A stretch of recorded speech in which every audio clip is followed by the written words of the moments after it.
Good morning বন্ধুরা, এখন বাজে সকাল 7টা। তো এত গরম, আর এই দেখো আমার ফুলগুলো এই গরমে কত সুন্দর হয়ে আছে। এগুলো কিন্তু চারা হয়ে গেছে, আর যতগুলো কলি আছে একটা একটা করে ফুল হচ্ছে। আর আমার এই জানালাটা দিয়ে প্রচুর রোদ্দুর আসে, তো তাই হচ্ছে গাছগুলো বাঁচানো যাচ্ছে। আর এত গরম, এত গরম যা বলার বাহিরে। মানে সকালে উঠে যে হচ্ছে একটু এক্সারসাইজ করব বা একটু মেডিটেশন করব ছাদে গিয়ে, ওই সময়টা সূর্য আমাকে দিচ্ছে না, প্রচণ্ড গরম। আর মানে এত গরমেও এতটা সিক হয়ে পড়েছি যা খুব মানে বলার বাইরে। দেখতেই মানে দেখলেই বোঝা যাচ্ছে যে আমি অনেকটা কাহিল হয়ে গেছি, অনেকটা সিক হয়ে গেছি, উইক হয়ে গেছি। আবার হচ্ছে এক্সামের প্রেশার, তো দুটো এক্সাম একদম পরপর। তো আজকে কোনো কিছু টিপস নিয়ে দিব না ভিডিও, আজকে শুধু আমাকে নিয়ে আমি কথা বলবো। তো good morning, welcome my world. তো আশা করি তোমরা সবাই খুব ভালো আছো, সাথে আমিও বেশ ভালো আছি। তো সকালবেলা ঘুম থেকে উঠেই হচ্ছে একটু ফ্রেশ হয়ে আমি পড়তে বসে গেলাম।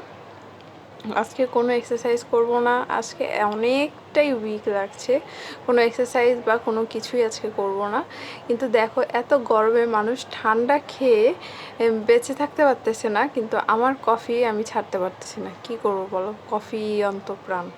মানে এত ট্রাই করলাম এটা, কিন্তু হ্যাঁ এটা পেরেছি, মানে অনেকটাই খাওয়াটা আমি কমিয়ে দিতে পেরেছি।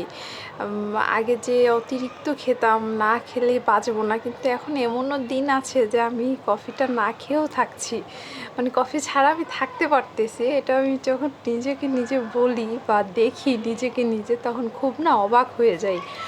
আর কি বলবো, সত্যি অবাক হয়ে যায়। মানে কফি ছাড়া একটা সময় যে আমি থাকতে পারবো, তা আমি কোনো দিনও ভাবতে পারিনি। তো আমি সকালবেলা উঠেই কোনো মানে একটু ঠান্ডা পানি খেয়েছিলাম, নর্মাল পানি আর কি, যেটা থাকে, তো সেটা খেয়ে আমি হচ্ছে কফি নিলাম আর পড়তে বসে গেলাম। তো কফিটা নেওয়ার কারণ হচ্ছে মানে সকালের ঘুম ভাবটাই কাটছিল না, তো ঘুম ভাবটা কাটানোর জন্য হচ্ছে আমি কফিটা মানে খাচ্ছিলাম। তারপর বিকেলবেলা আম্মু বলল শপিংয়ে নিয়ে যাবে, তো আম্মুর সাথে রেডি হয়ে নিলাম। তো টিপটপ করে রেডি হয়ে নিচ্ছি, দেখি কি শপিং করে দেয়, আর অবশ্যই এসে তোমাদেরকে দেখাবো। তো একদম এখন রৌদ্র চলে গেছে, তো আস্তে আস্তে সন্ধ্যা হয়ে গেছে। সন্ধ্যা মানে এতটাই গরম ছিল, এতটা কাহিল হয়ে গেছিলাম আমরা মা মেয়ে দুইজন। এসে দুইজনেই গোসল করলাম, তো গোসল করে ফ্রেশ হয়ে ভাবলাম একটু পড়তে বসি, একটু আর্লি শুয়ে পড়বো, দরকার হয় সকাল 4টা বাজে বা 3:30 বাজে উঠে যাব। তো তাই একটু পড়তে বসে নিলাম। আর যা মার্কেট করেছি শপিং, মানে যা হয়েছে সব বানানো হবে, তো আম্মু সেগুলো বানিয়ে দেওয়ার পরে তারপর অবশ্যই তোমাদেরকে পরে আমি দেখাবো।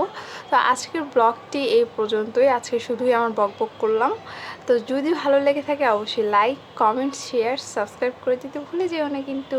আর সবাই ভালো থাকো। আর এই গরমে তোমরাও কি করছো, কেমন আছো, অবশ্যই আমাকে কমেন্ট সেকশনে জানিয়ে দিও।